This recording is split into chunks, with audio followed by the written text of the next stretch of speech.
माननीय वित्त मंत्री Shrimati Nirmala Sitharaman. Honorable Speaker, I present the budget for 24-25. Introduction. The people of India have reposed their faith in the government led by Honorable Prime Minister Shri Narendra Modi and re-elected it for a historic third term under his leadership. We are grateful for their support, faith and trust in our policies. We are determined to ensure that all Indians, regardless of religion, caste, gender and age, make substantial progress in realizing their life goals and aspirations. Global context. The global economy, while performing better than expected, is still in the grip of policy uncertainties. Elevated asset prices, political uncertainties, and shipping disruptions continue to pose significant downside risks for growth and upside risks to inflation. In this context, India's economic growth continues to be the shining exception and will remain so in the years ahead.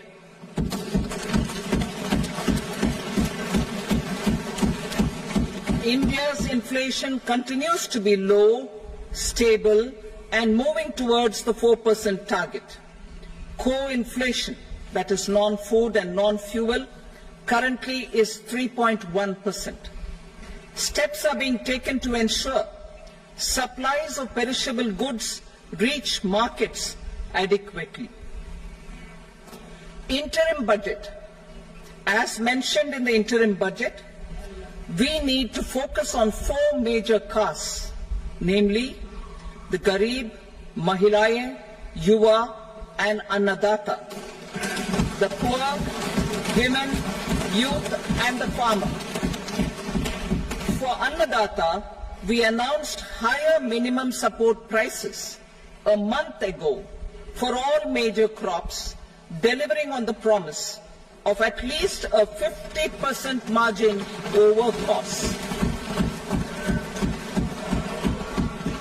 Pradhan Mantri Garib Kalyan Anna Yojana was extended for 5 years, benefiting more than 80 crore people.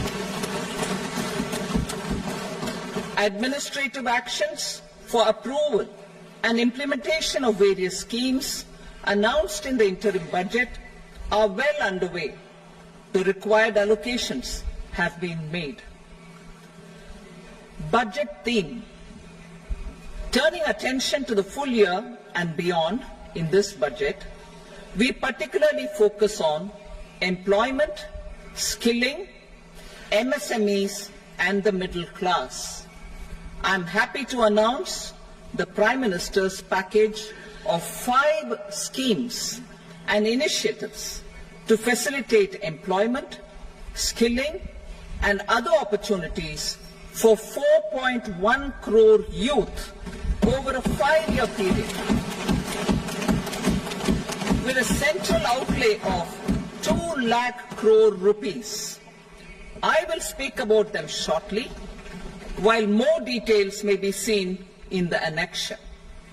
This year, I have made a provision of 1.48 lakh rupees, 1.48 lakh crore rupees for education, employment and skilling. Budget priorities. The people have given a unique opportunity to our government to take the country on the path of strong development and an all-round prosperity. In the interim budget, we promise to present a detailed roadmap for our pursuit of Viksit Bharat. In line with the strategy set out in the interim budget, this budget envisages sustained efforts on the following 9 priorities for generating ample opportunities for all. Number 1, productivity and resilience in agriculture. Number 2, employment and skilling. Number 3, inclusive human resource development and social justice.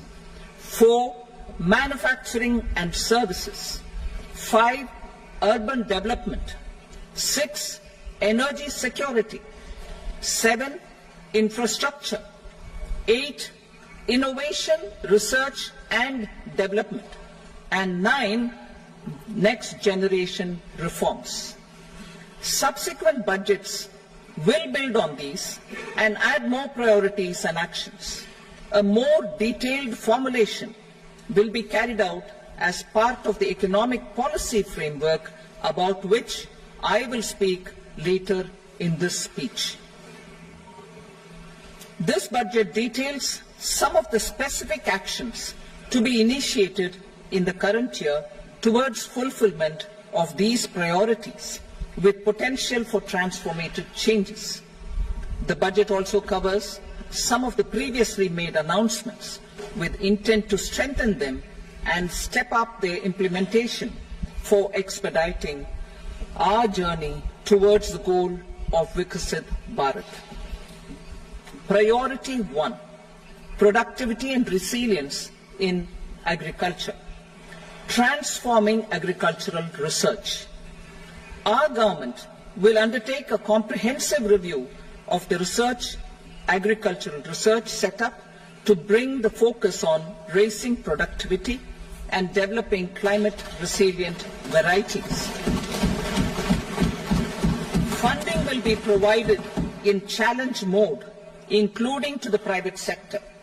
Domain experts, both from the government and outside, will oversee the conduct of such research. Release of new varieties.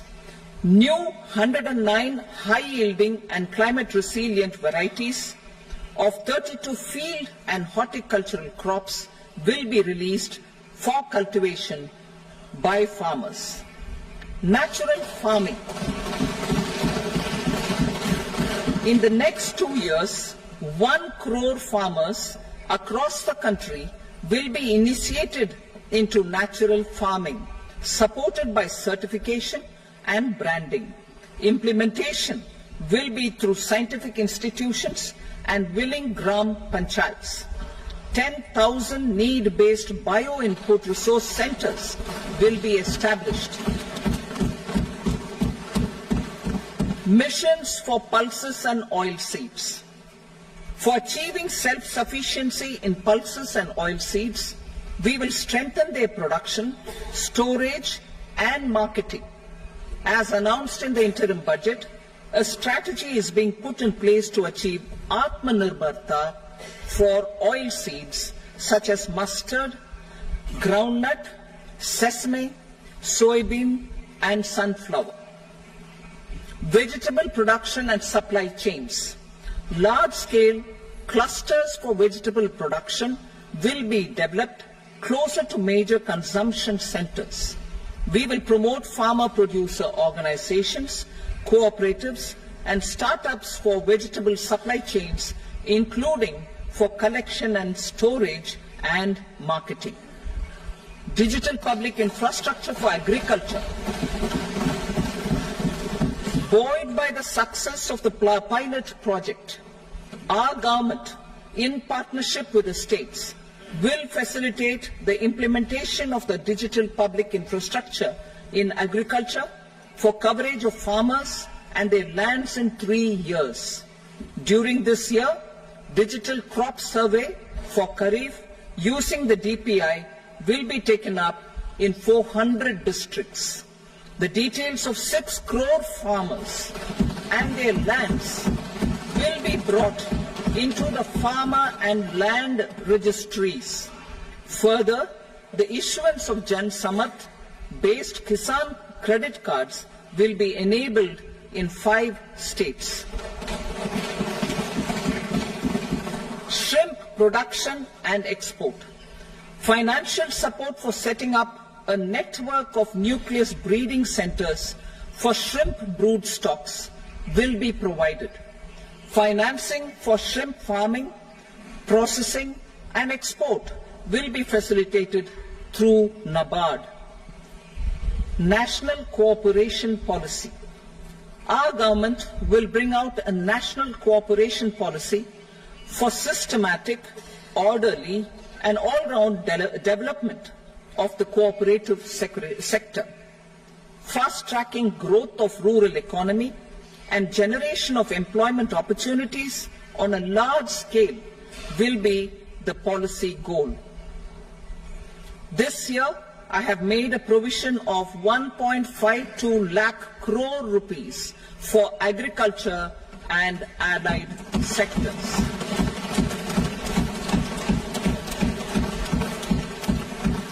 Priority 2, employment and skilling. Employment-linked incentive. Our government will implement following 3 schemes for employment-linked incentive as part of the Prime Minister's package.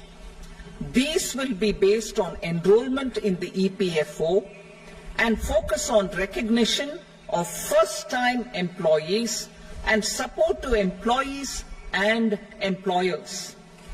Scheme A, first-timers. This scheme will provide 1 month wage to all persons newly entering the workforce in all formal sectors.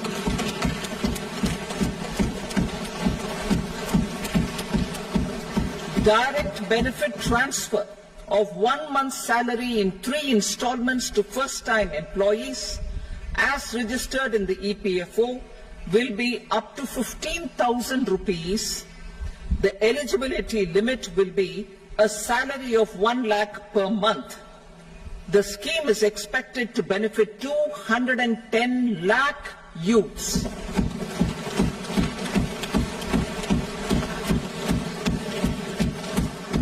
Scheme B, job creation in manufacturing. This scheme will incentivize additional employment in the manufacturing sector linked to the employment of first-time employees. An incentive will be provided at specified scale directly both to the employee and the employer with respect to the EPFO contribution in the first 4 years of employment. The scheme is expected to benefit 30 lakh youth entering employment and their employers.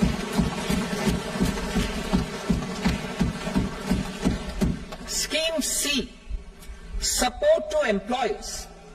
This employer-focused scheme will cover additional employment in all sectors. All additional employment within a salary of 1 lakh rupee per month will be counted. The government will reimburse to employers up to 3,000 rupees per month for 2 years towards the EPFO contribution for each additional employee. The scheme is expected to incentivize additional employment of 50 lakh persons.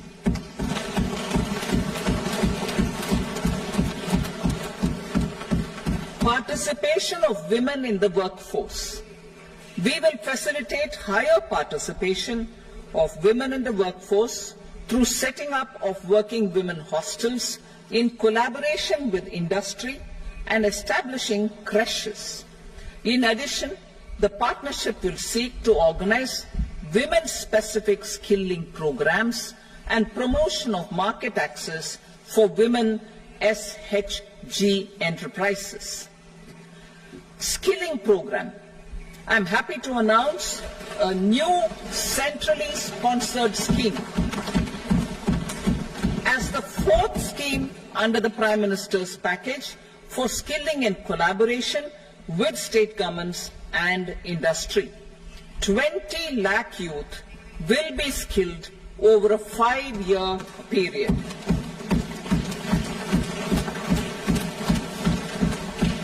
$1,000 industrial training institutes will be upgraded in hub and spoke arrangements with outcome orientation.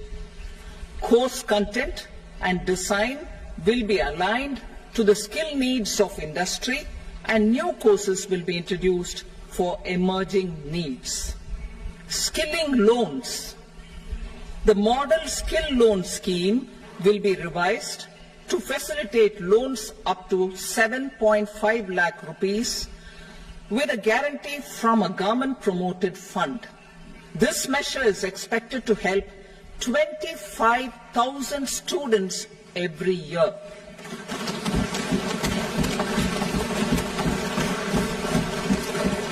Education loans for helping our youth who have not been eligible for any benefit under government schemes and policies.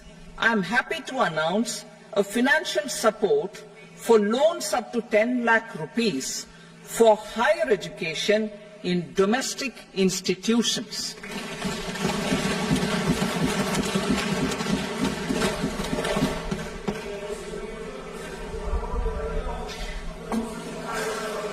E-vouchers for this purpose. E-vouchers for this purpose will be given directly to 1 lakh students every year for annual interest subvention of 3% of the loan amount.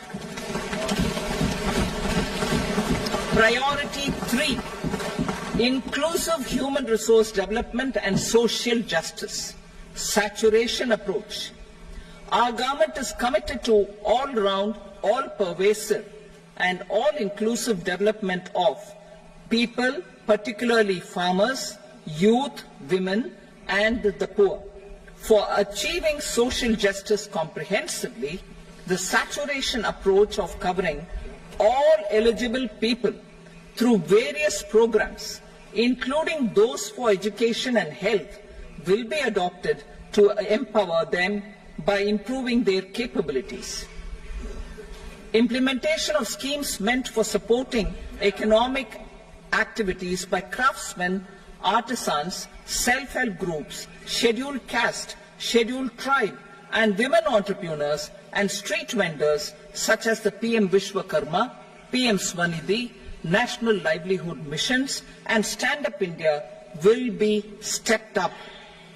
Purvodaya. The states in the eastern part of the country are rich in endowments and have strong cultural traditions. We will formulate a plan, Purvodaya, for the all-round development of the eastern region of the country, covering Bihar, Jharkhand, West Bengal, Odisha, and Andhra Pradesh. This will cover human resource development, infrastructure, and generation of economic opportunities to make the region an engine to attain Vikasit Bharat.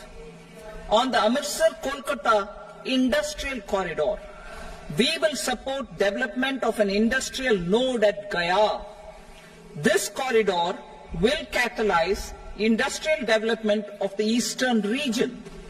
The industrial node at Gaya will also be a good model for developing our ancient centers of cultural importance into future centers of modern economy. This model shall showcase Vikas B, Virasat B in our growth trajectory. We will also support development of road connectivity projects, namely 1. Patna-Purnia Expressway, 2. Buxar-Bhagalpur Expressway, 3. Bodh Gaya, Rajgir, Vaishali and Darbhanga spurs, and 4. Additional 2-lane bridge over River Ganga at Buxar at a total cost of 26,000 crore rupees.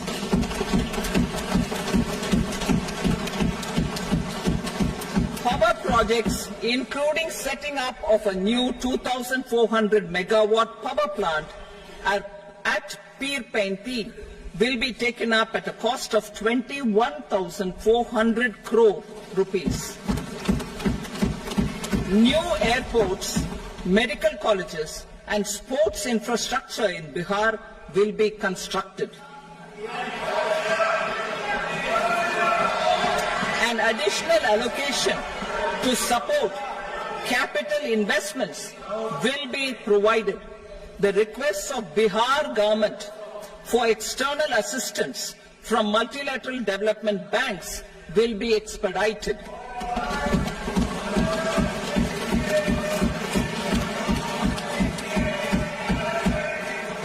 Andhra Pradesh Reorganization Act. Our government has made concerted efforts to fulfill the commitments in Andhra Pradesh Reorganization Act. Recognizing the state's need for the capital, recognizing the state's need for a capital, we will facilitate special financial support through multilateral development agencies. In the current financial year, 15,000 crore rupees will be arranged with additional amounts in future years.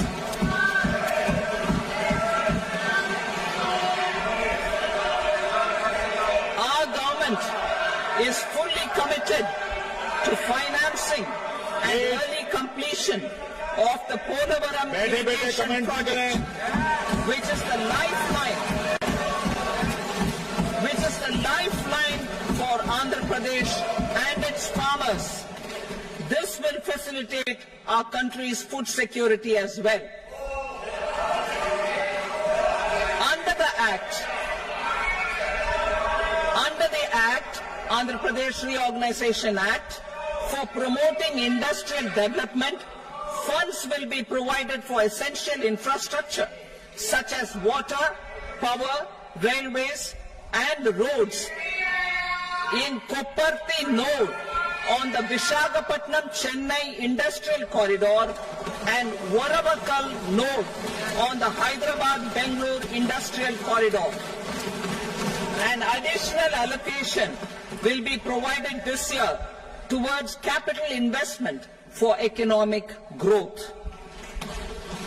Grants for backward regions of Rayalaseema, Prakasham, North Coastal Andhra, as stated in the Act, will be provided. PM Awas Yojana. 3 crore additional houses under the PM Awas Yojana in rural and urban areas in the country will have been announced, for which the necessary allocations are being made. Women-led development. For promoting women-led development, the budget carries an allocation of more than 3 lakh crore for schemes benefiting women and girls. This signals our government's commitment for enhancing women's role in economic development. Pradhan Mantri Janjatiya Unnat Gram Abhiyan. For improving the socio-economic condition of tribal communities, we will launch the Pradhan Mantri Janjatiya Unnat Gram Abhiyan by adopting saturation coverage for tribal families in tribal majority villages and aspirational districts.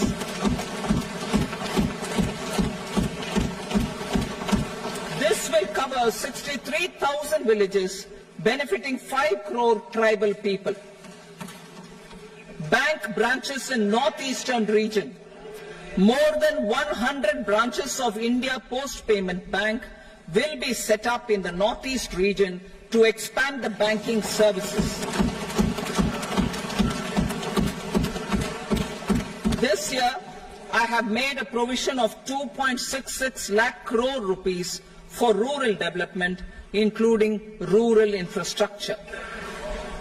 Priority 4, manufacturing and services, support for promotion of MSMEs.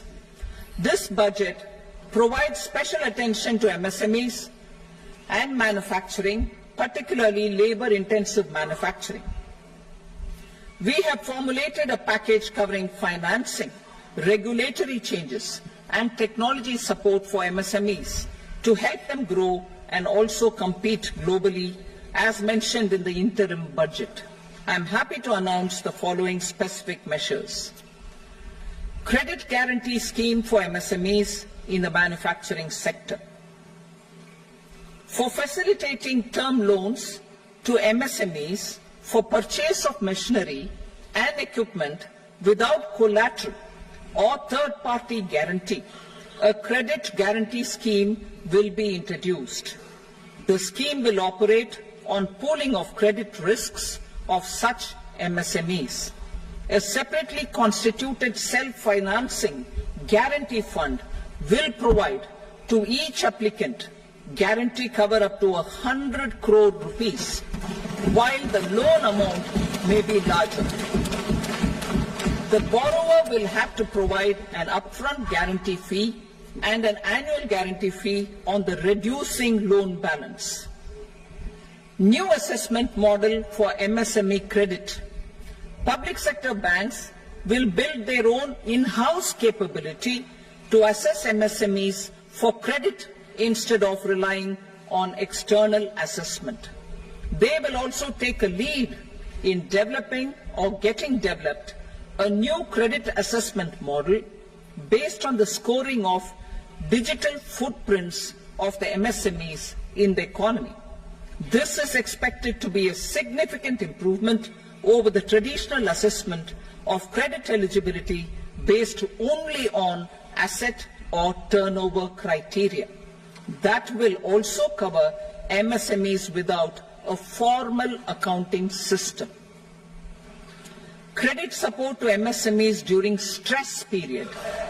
I'm happy to announce a new mechanism for facilitating continuation of bank credit to MSMEs during their stress period while being in special mention account, SMA stage, for reasons beyond their control.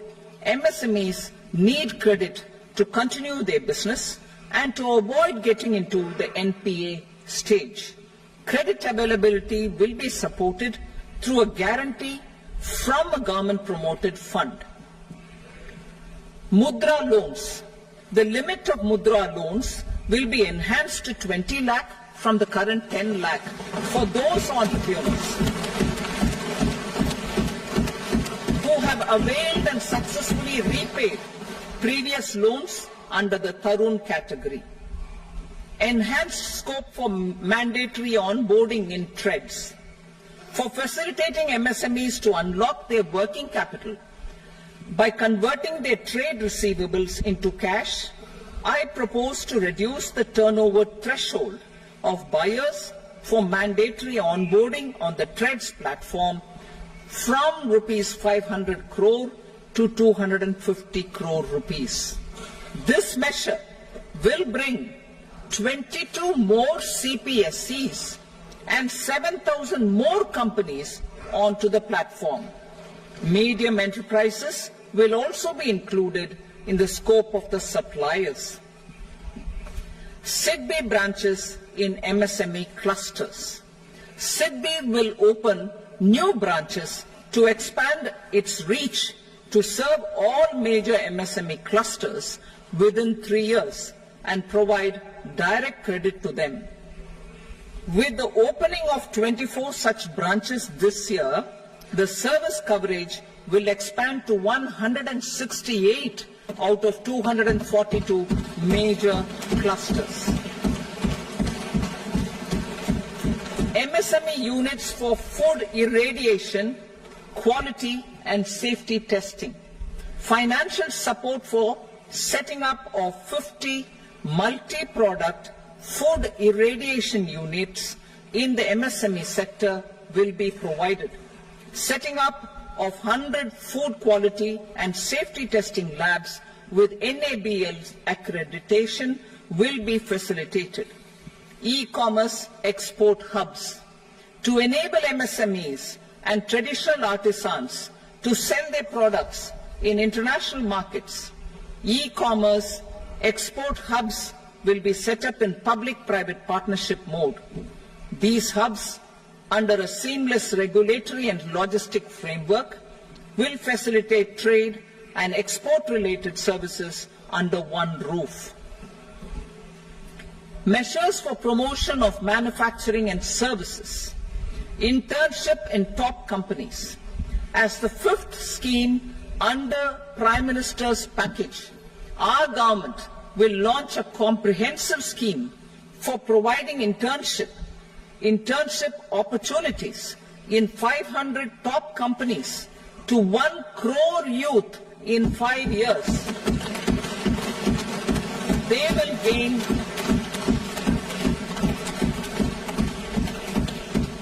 will gain exposure for 12 months to real-life business environment, varied professions, and employment opportunities. An internship allowance of 5,000 per month, 5,000 rupees per month, along with a one-time assistance of 6,000 rupees will be provided. Companies will be expected to bear the training cost and 10% of their internship cost from their CSR funds. Industrial parks. Our government will facilitate development of investment-ready, plug-and-play industrial parks with complete infrastructure in or near 100 cities in partnership with the states and private sector by better using town planning schemes. 12 industrial parks under the National Industrial Corridor Development Program also will be sanctioned.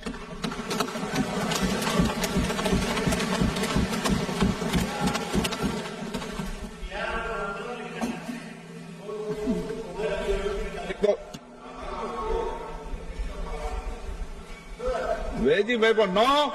Please, petty.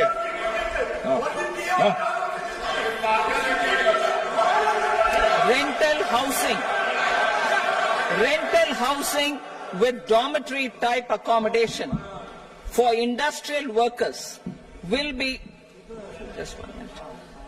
Rental housing, I repeat, rental housing with dormitory type accommodation for industrial workers will be facilitated in PPP mode with VGF support and commitment from anchor industries.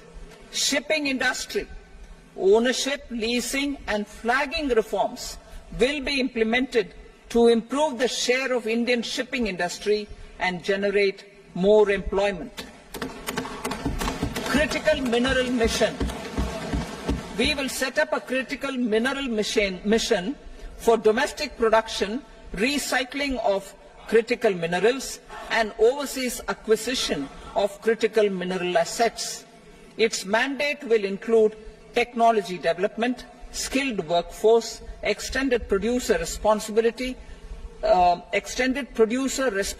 framework and a suitable financing mechanism. Offshore mining of minerals. Our government will launch the auction of the first tranche of offshore blocks for mining, building on the exploration already carried out. Digital public infrastructure applications.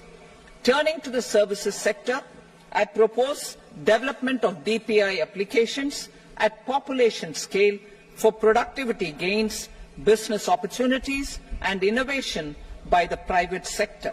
These are planned in the areas of credit, e-commerce, education, health, law and justice, logistics, MSME service delivery and urban governance. Integrated technology platform for IBC ecosystem. An integrated technology platform will be set up for improving the outcomes under the Insolvency Bankruptcy Code for achieving consistency, transparency, timely processing and better oversight for all stakeholders. Voluntary closure of LLPs. The services of the Centre for Processing Accelerated Corporate Exit, CPACE, will be extended for voluntary closure of LLPs to reduce the closure times. National Company Law Tribunals. The IBC has resolved more than 1,000 companies, resulting in direct recovery of 3.3 lakh crore to creditors. 3.3 lakh crore rupees to creditors. In addition, 28,000 cases involving over 10 lakh crore rupees have been disposed of even prior to admission. Appropriate changes to the IBC, reforms and strengthening of the tribunal and appellate tribunals will be initiated to speed up insolvency resolution. Additional tribunals will be established. Out of those, some will be notified to decide cases exclusively under the Companies Act. Debt recovery. Steps for reforming and strengthening debt recovery tribunals will be taken. Additional tribunals will be established to speed up recovery. Priority 5, urban development. Cities as growth hubs. Working with states, our government will facilitate development of cities as growth hubs. This will be achieved through economic and transit planning and orderly development of peri-urban areas utilizing town planning schemes. Creative redevelopment of cities. For creative brownfield redevelopment of existing cities with a transformative impact, our government will formulate a framework for enabling policies, market-based mechanisms and regulation. Transit-oriented development. Transit-oriented development plans for 14 large cities with a population above 30 lakh will be formulated, along with an implementation and financing strategy. Urban housing. Under the PM Awas Yojana, Urban 2.0, housing needs of 1 crore urban poor and middle-class families will be addressed with an investment of 10 lakh crore rupees. This will include the central assistance of 2.2 lakh crore rupees in the next 5 years. A provision of interest subsidy to facilitate loans at affordable rates is also envisaged. In addition, enabling policies and regulations for efficient and transparent rental housing markets with enhanced availability will also be put in place. Water supply and sanitation. In partnership with state governments and multilateral development banks, we will promote water supply, sewage treatments, and solid waste management projects and services for 100 large cities through bankable projects. These projects will also envisage use of treated water for irrigation and filling up of tanks in nearby areas. Street markets. Building on the success of PM Swanidhi scheme in transforming the lives of street vendors, our government envisions a scheme to support each year over the next 5 years the development of 100 weekly hearts or street food hubs in select cities. Stamp duty. We will encourage states which continue to charge high stamp duty to moderate the rates for all and also consider further lowering duties for properties purchased by women. This reform will be made an essential component of urban development schemes. Priority 6, energy security, energy transition. In the interim budget, I had announced our strategy to sustain high and more resource-efficient economic growth, along with the energy security in terms of availability, accessibility, and affordability. We will bring out a policy document on appropriate energy transition pathways that balances the imperatives of employment, growth, and environmental sustainability. PM Surya Ghar Muft Bijli Yojana. PM Surya Ghar Muft Bijli Yojana. In line with the announcement in the interim budget, In line with the announcement in the interim budget, PM Surya Ghar Muft Bijli Yojana has been launched to install rooftop solar plants to enable 1 crore households obtain free electricity up to 300 units every month. The scheme has generated remarkable response with more than 1.28 crore registrations and 14 lakh applications, and we will further encourage it. Pumped storage policy. A policy for promoting pumped storage projects will be brought out for electricity storage and facilitating smooth integration of the growing share of renewable energy with its variable and intermittent nature in the overall energy mix. Research and development of small and modular nuclear reactors. Nuclear energy is expected to form a very significant part of the energy mix for Viksit Bharat.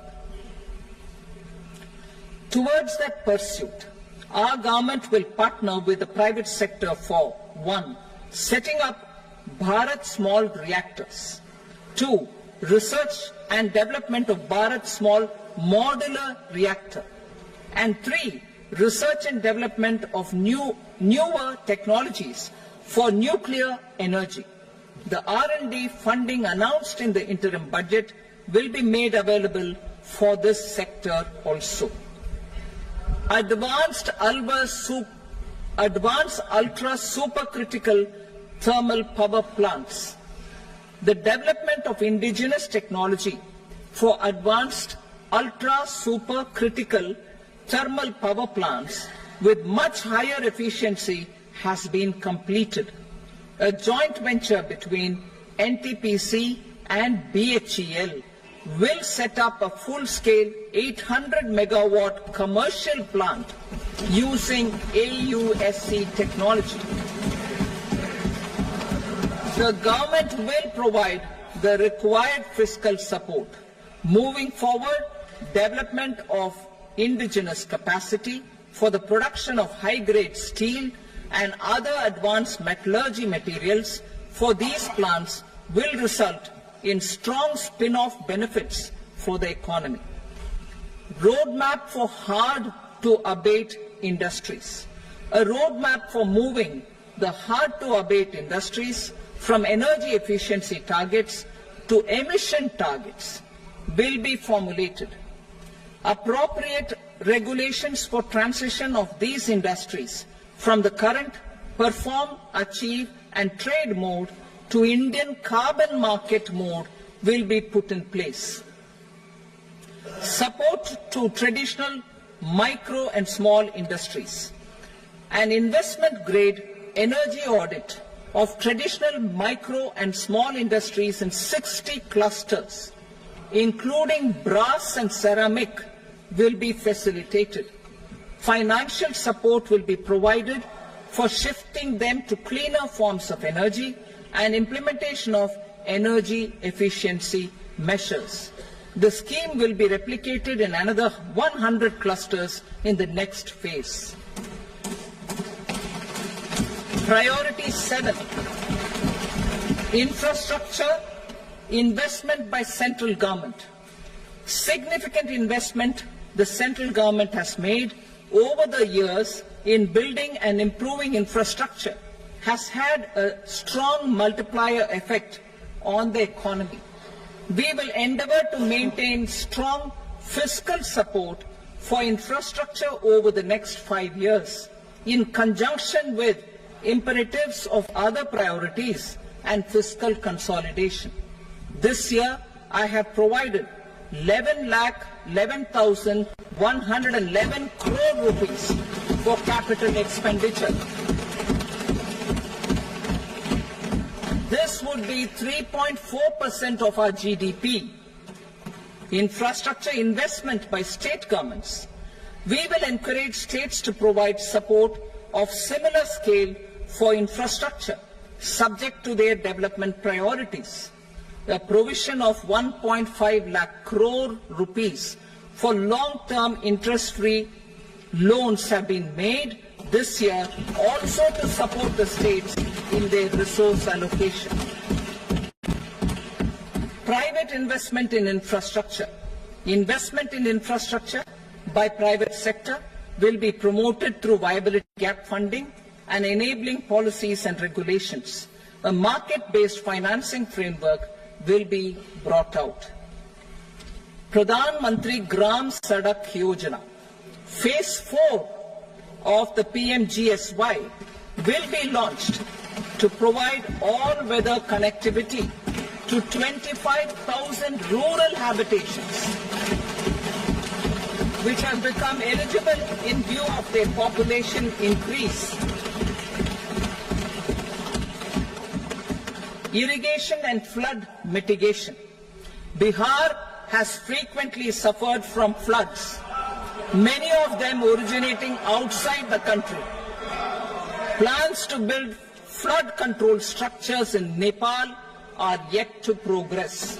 Our government, through the Accelerated Irrigation Benefit Program and other sources, will provide financial support for projects with estimated cost of 11,500 crore rupees,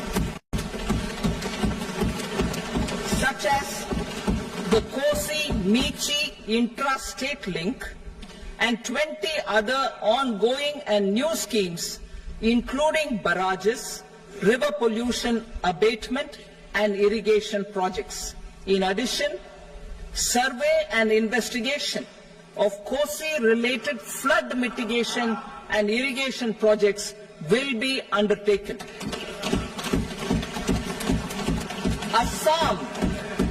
Assam grapples with floods every year by the Brahmaputra River and its tributaries originating outside India. We will provide assistance to Assam for flood management and related projects.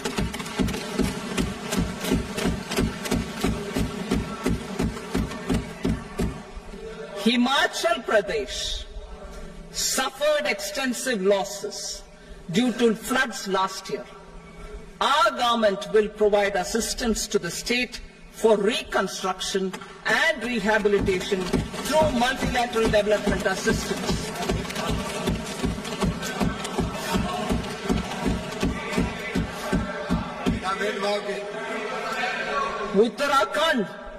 Uttarakhand too suffered losses due to cloudbursts and massive landslides.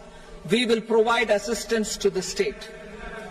Recently, Sikkim witnessed devastating flash floods and landslides that wreaked havoc across the state. Our government will provide assistance to the state. Tourism.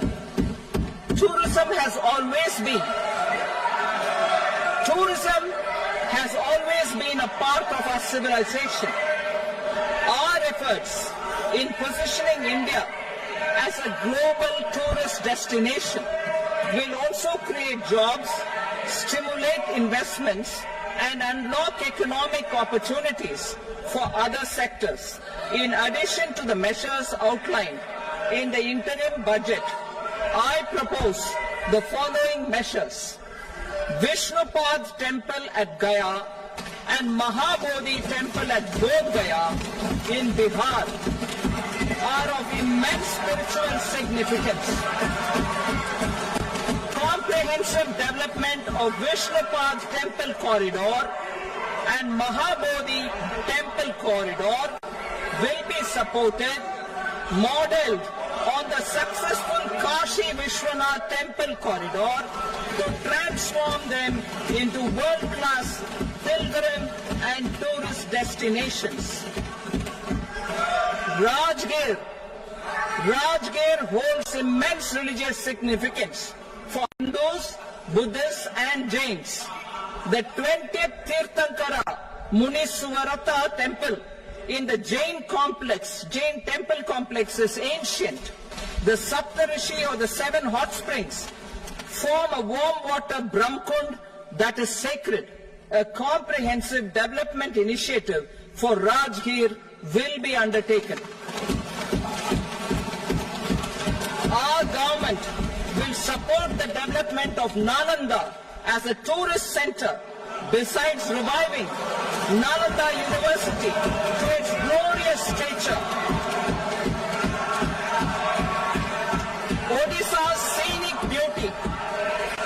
Odisha's scenic beauty, temples, monuments, craftsmanship, wildlife sanctuaries, natural landscapes, and pristine beaches make it an ultimate tourism destination. Our government will provide assistance for their development to Odisha as well. Priority 8, innovation, research and development. We will operationalize the Anusandhan National Research Fund for basic research and prototype development. Further, we will set up a mechanism for spurring private sector driven research and innovation at commercial scale with a financing pool of 1 lakh crore rupees in line with the announcement in the interim budget. Space economy. With our continued emphasis on expanding the space economy by 5 times in the next 10 years, a venture capital fund of 1,000 crore rupees will be set up. Priority 9, next generation reforms. Economic policy framework. We will formulate an economic policy framework to delineate the overarching approach to economic development and set the scope of the next generation of reforms for facilitating employment opportunities and sustaining high growth. Our government will initiate and incentivize reforms for 1. Improving productivity of factors of production, and 2. Facilitating markets and sectors to become more efficient. These reforms will cover all factors of production, namely land, labor, capital, and entrepreneurship, and technology as an enabler of improving total factor productivity and bridging inequality. Effective implementation of several of these reforms requires collaboration between the centre and the states and building consensus as development of the country lies in development of the states. For promoting competitive federalism and incentivizing states for faster implementation of reforms, I propose to earmark a significant part of the 50-year interest-free loan. Working with the states, we will initiate the following reforms.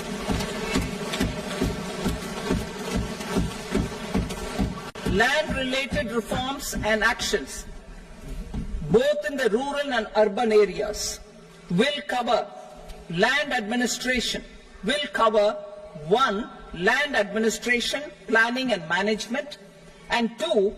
Urban planning usage and building bylaws. These will be incentivized for completion within the next 3 years through appropriate fiscal support. Rural land-related actions. Rural land-related actions will include 1. Assignment of unique land parcel identification number, UL PIN, or Bhu Aadhaar for all lands. 2. Digitization of cadastral maps. 3. Subdivisions, survey of map subdivisions as per current ownership. 4. Establishment of land registry. And 5. Linking to the farmers registry. These actions will also facilitate credit flow and other agricultural services. Urban land related actions. Land records in urban areas will be digitized with GIS mapping. An IT-based system for property record administration, updating and tax administration will be established. These will also facilitate improving the financial position of urban local bodies. Labor-related reforms. Services to labor. Our government will facilitate the provision of a wide array of services to labour, including those for employment and skilling. A comprehensive integration of eShram portal with other portals will facilitate such one-stop solution. Open architecture databases for the rapidly changing labour market, skill requirements and available job roles, and a mechanism to connect job aspirants with potential employers and skill providers will be covered in these services. Shram Suvidha and Samadhan portal. Shram Suvidha and Samadhan portal will be revamped to enhance ease of compliance for industry and trade. Capital and entrepreneurship related reforms, financial sector vision and strategy. For meeting financing needs of the economy, our government will bring out a financial sector vision and strategy document to prepare the sector in terms of size, capacity and skills. This will set the agenda for the next 5 years and guide the work of the government, regulators, financial institutions and market participants. Taxonomy for climate finance. We will develop taxonomy for climate finance for enhancing the availability of capital for climate adaptation and mitigation. This will support achievement of the country's climate commitments and green transition. Variable capital company structure. We will seek the required legislative approval for providing an efficient and flexible mode for financing leasing of aircrafts and ships and pooled funds of private equity through a variable company structure. Foreign direct investment and overseas investment. The rules and regulations for foreign direct investment and overseas investments will be simplified to 1. Facilitate foreign direct investments, 2. Nudge prioritization, and 3. Promote opportunities for using Indian rupee as a currency for overseas investment. NPS Vatsalya. NPS Vatsalya, a plan for contribution by parents and guardians for minors, will be started.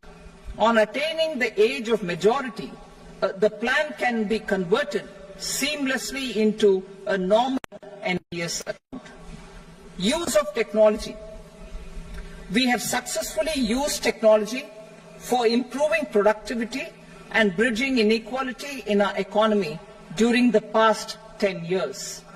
Public investment in digital infrastructure and innovations by the private sector have helped in improving access of all citizens, particularly the common people, to market resources, education, health and services. We will step up adoption of technology towards digitalization of the economy. Ease of doing business. For enhancing ease of doing business, we are already working on the Jan Vishwas Bill 2.0. Further, states will be incentivized for implementation of the business reforms, action plans and digitalization. Data and statistics. For improving data governance, collection, processing and management of data and statistics, different sectoral databases, including those established under the Digital India Mission, will be utilized with active use of technology tools. New pension scheme. The committee to review the NPS has made considerable progress in its work. I'm happy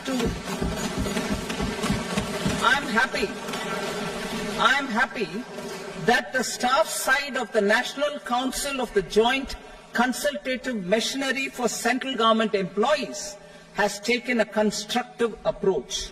A solution will be evolved which addresses the relevant issues while maintaining fiscal prudence to protect the common citizens. Budget estimates for 24-25. For the year 24-25, total receipts other than borrowings and the total expenditure are estimated at 32.07 lakh crore rupees and 48.21 lakh crore rupees respectively. The net tax receipts are estimated at 25.83 lakh crore rupees. The fiscal deficit is estimated at 4.9% of the GDP. The gross and the net market borrowings through dated securities during 24-25 are estimated at 14.01 lakh crore rupees and 11.63 lakh crore rupees respectively. Both will be less than that in 23-24. The fiscal consolidation path announced by me in 2021 has served our economy very well, and we aim to reach the deficit below 4.5% next year. The government is committed to staying the course. From 2026-27 onwards, our endeavour will be to keep the fiscal deficit each year such that the central government's debt will be on a declining path as percentage of GDP. I will now move to Part B.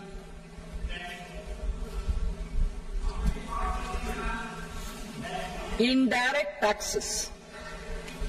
Sir, I start with GST. It has decreased tax incidence on the common man, reduced compliance burden and logistics cost for trade and industry, and enhanced revenues of the central and the state governments. It is a success of vast proportions. To multiply the benefits of GST, we will strive to further simplify and rationalize the tax structure and endeavour to expand it to the remaining sectors. My proposals for customs duties intend to support domestic manufacturing, deepen local value addition, promote export competitiveness, and simplify taxation while keeping the interest of the general public and consumers surmount. In Budget 22-23, we reduced the number of customs duty rates. I propose to undertake a comprehensive review of the rate structure over the next 6 months to rationalize and simplify it for ease of trade, removal of duty inversion, and reduction of disputes. I shall now take up sector-specific customs duty proposals.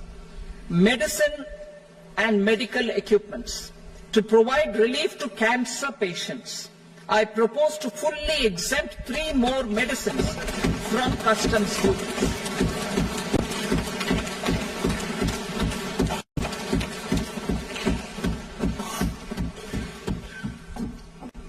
I also propose changes in the BCD on X-ray tubes and flat panel detectors for use in medical X-ray machines under the phased manufacturing program so as to synchronize them with the domestic capacity addition. Mobile phone and related parts. With a 3-fold increase in domestic production and almost a 100-fold jump in exports of mobile phones over the last 6 years, the Indian mobile industry has matured. In the interest of consumers, I now propose to reduce the BCD on mobile phone, mobile PCBA, and mobile charger to 15%. Critical minerals. Minerals such as lithium, copper, cobalt, and rare earth elements are critical for sectors like nuclear energy, renewable energy, space, defense, telecommunications, and high-tech electronics. I propose to fully exempt customs duties on 25 critical minerals and reduce BCD on 2 of them. This will provide a major fillip to the processing and refining of such minerals and help secure their availability for these strategic and important sectors. Solar energy. Energy transition is critical in the fight against climate change. To support energy transition, I propose to expand the list of exempted capital goods for use in the manufacture of solar cells and panels in the country. Further, in view of sufficient domestic manufacturing capacity of solar gas, glass and tinned copper interconnect, I propose not to extend the exemption of custom duties provided to them.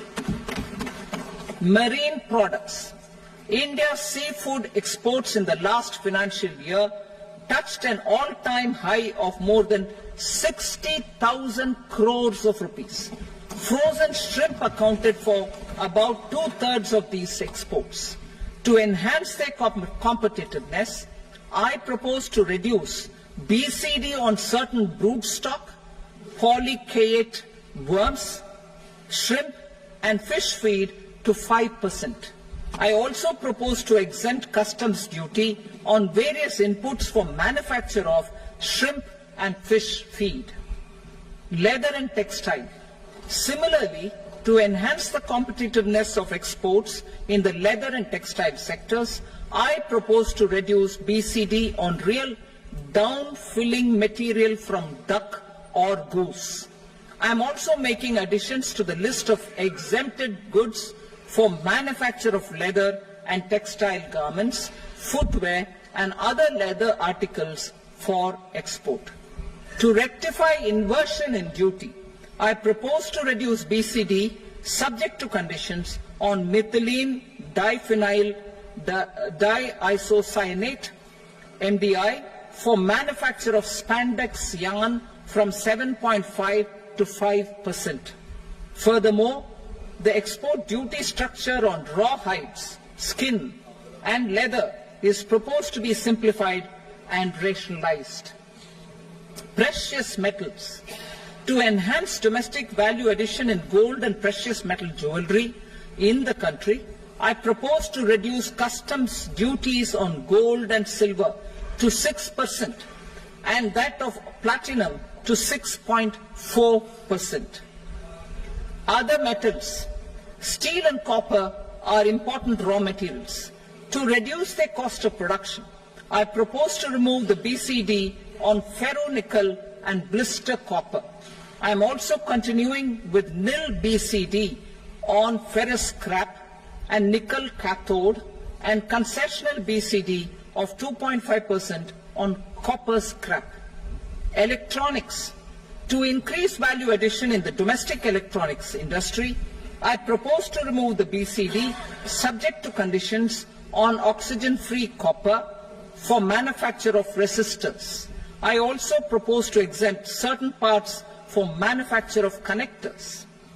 Chemicals and petrochemicals. To support existing and new capacities in the pipeline, I propose to increase the BCD on ammonium nitrate from 7.5% to 10%. Plastics. PVC flex banners are non-biodegradable and hazardous for environment and health. To curb their imports, I propose to raise the BCD on them from 10 to 25%. Telecommunication equipment.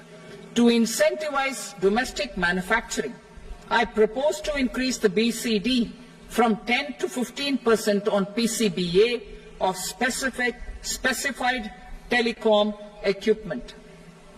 Trade facilitation. To promote domestic aviation and boat and ship MRO, I propose to extend the period for export of goods imported for repairs from 6 months to 1 year. I'll read that again.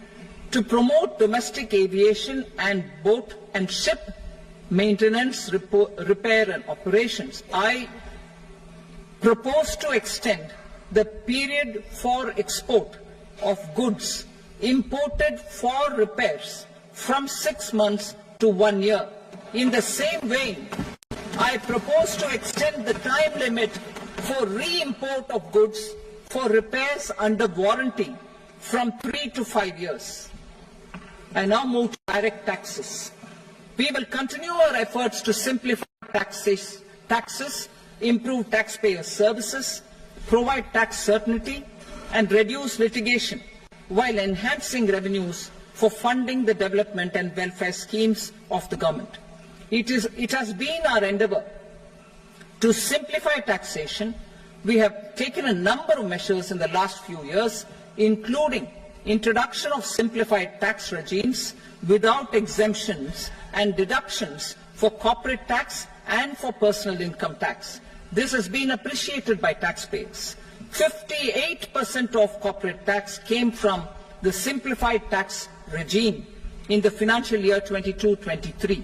Similarly, as per data available till now, for the last fiscal, more than 2/3 have availed the new personal income tax regime. Comprehensive review of the Income Tax Act. I am now announcing a comprehensive review of the Income Tax Act 1961. The purpose is to make the Act concise, lucid, easy to read and understand. This will reduce disputes and litigation, thereby providing tax certainty to the taxpayers. I will also bring down the demand embroiled in litigation. It is proposed to be completed in 6 months. A beginning is being made in the Finance Bill by simplifying the tax regime for charities, tedious rate structures, provisions of reassessment and such provisions, and capital gains taxation. Simplification for charities and tedious. Two tax exemption regimes. The two tax exemption regimes for charities are proposed to be merged into one. The 5% tedious rate on many payments is being merged into the 2% tedious rate, and the 20% tedious rate on repurchase of units by mutual funds or UTI is being withdrawn. Tedious rate on e-commerce operators is proposed to be reduced from 1 to 0.1%. Moreover, credit of TCS is proposed to be given in the TDS to be deducted on salary. Further, I propose to decriminalize delay for payment of TDS up to the due date of filing statement for the same. I also plan to provide a standard operating procedure for TDS defaults and simplify and rationalize the compounding guidelines for such defaults. Simplification of reassessment. I propose to thoroughly simplify the provisions for reopening and reassessment. An assessment hereinafter can be reopened beyond 3 years from the end of the assessment year only if the escaped income is 50 lakh rupees or more, up to a maximum period of 5 years from the end of the assessment year. Even in such cases, a time limit of 6 years before the year of the search, as against the existing time limit of 10 years, is being proposed. This will reduce tax uncertainty and disputes. Simplification and rationalization of capital gains.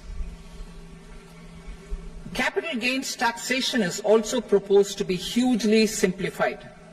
Short-term gains on certain financial assets shall henceforth attract a tax rate of 20%, while that on all other financial assets and all non-financial assets shall continue to attract the applicable tax rate. Long-term gains on all financial and non-financial assets, on the other hand, will attract a tax rate of 12.5%.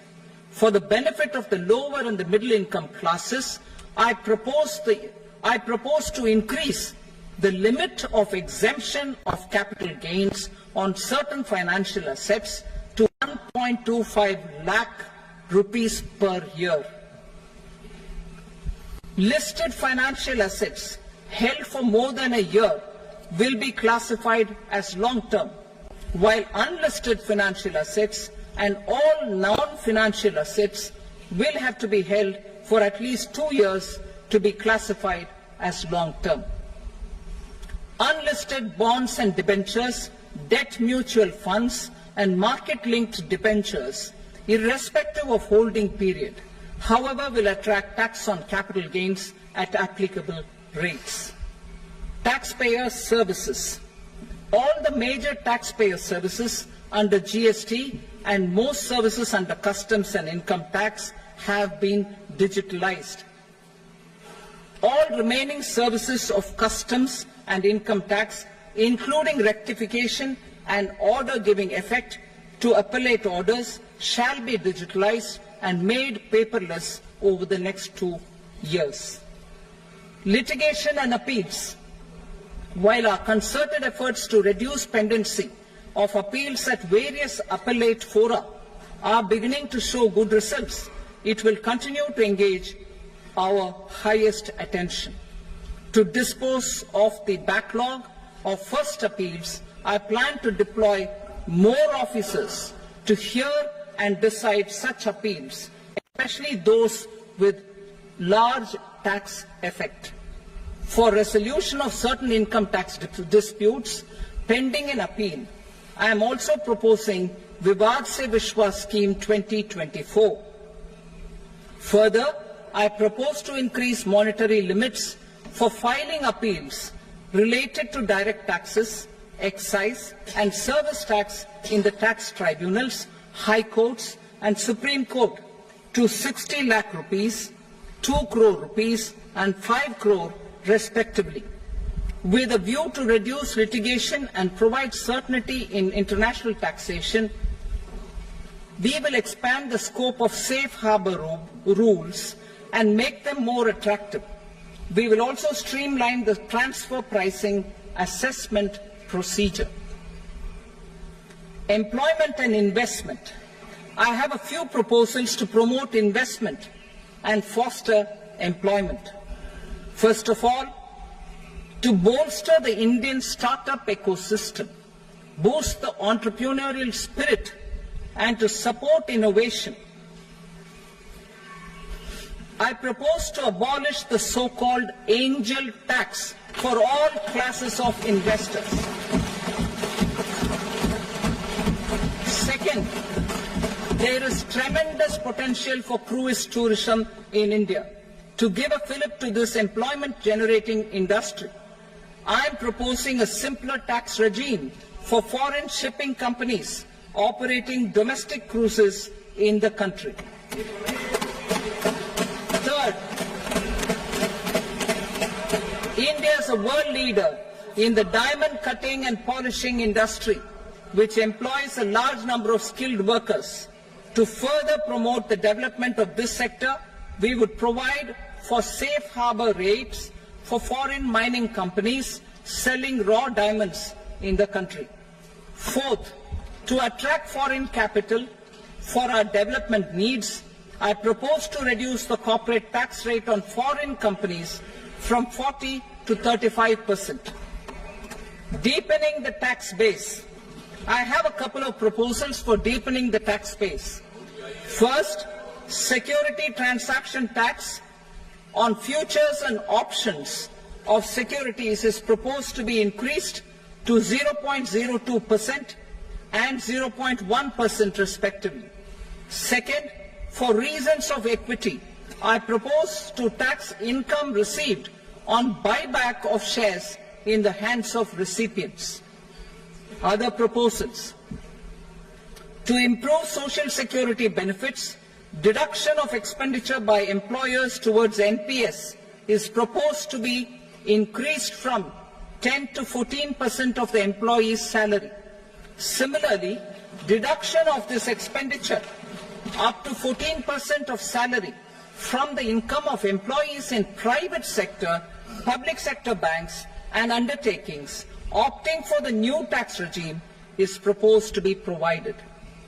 Indian professionals working in multinationals get ESOPs and invest in social security schemes and other movable assets abroad.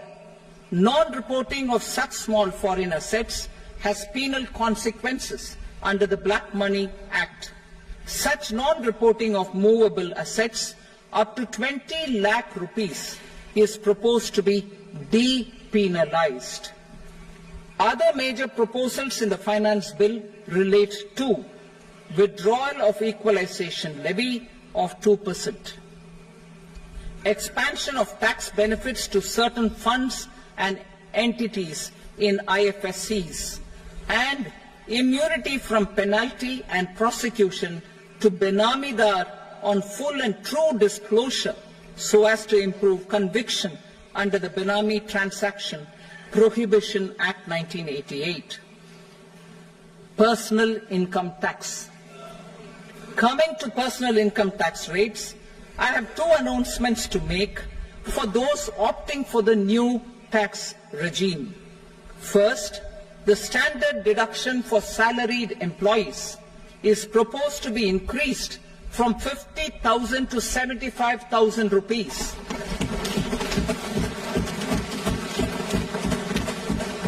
Similarly, deduction on family pension for pensioners is proposed to be enhanced from 15,000 to 25,000 rupees. This will provide relief to about 4 crore salaried individuals and pensioners.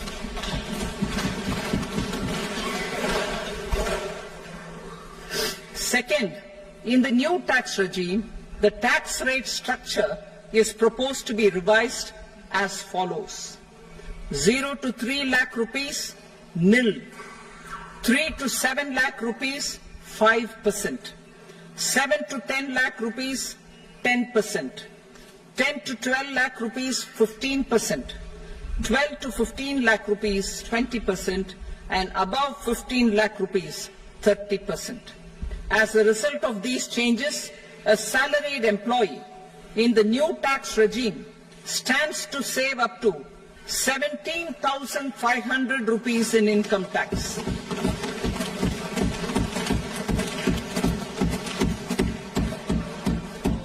Apart from these, I am also making some other changes as given in the annexure. As a result of these proposals, revenue of about 37,000 crore, that is 29,000 crore in direct taxes and 8,000 crore in indirect taxes, will be foregone, while revenue of about 30,000 crore rupees will be additionally mobilized. Thus, the total revenue foregone is about 7,000 crores annually. Mr. Speaker, sir, with this, I commend the budget to this august House. Jai Hind.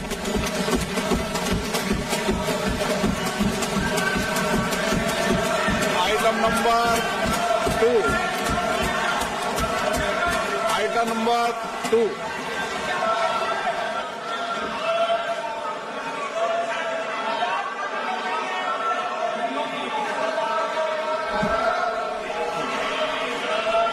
Sir, with your permission, I rise to lay on the table the following statements under Section 3 of the Fiscal Responsibility and Budget Management, FRBM Act 2003, Medium-Term Fiscal Policy cum Fiscal Policy Strategy Statement and Macroeconomic Framework Statement. Item number 3. Sir, with your permission, I rise to move for leave to introduce the Finance Number 2 Bill 2024. प्रश्न ये कि विधेयक को पुनर्स्थापित करने की अनुमति प्रदान की जाए। जो सदस्य इसके पक्ष में हाँ कहें, जो सदस्य विरोध में ना कहें, मेरे विचार में निर्णय हाँ वालों के पक्ष में अनुमति प्रदान की जाती है। माननीय मंत्री जी, अब विधेयक पुनर्स्थापित करें। Sir, I introduce the bill. Item number 4. The Union Territory of Jammu and Kashmir budget. Sir, I rise to present a statement, Hindi and English versions, of the estimated receipts and expenditure of the Union Territory of Jammu and Kashmir for the year 24-25. सभा की कार्रवाई कल बुधवार दिनांक 24 जुलाई 2024 को प्राप्त 11 बजे तक के लिए स्थगित की जाती है।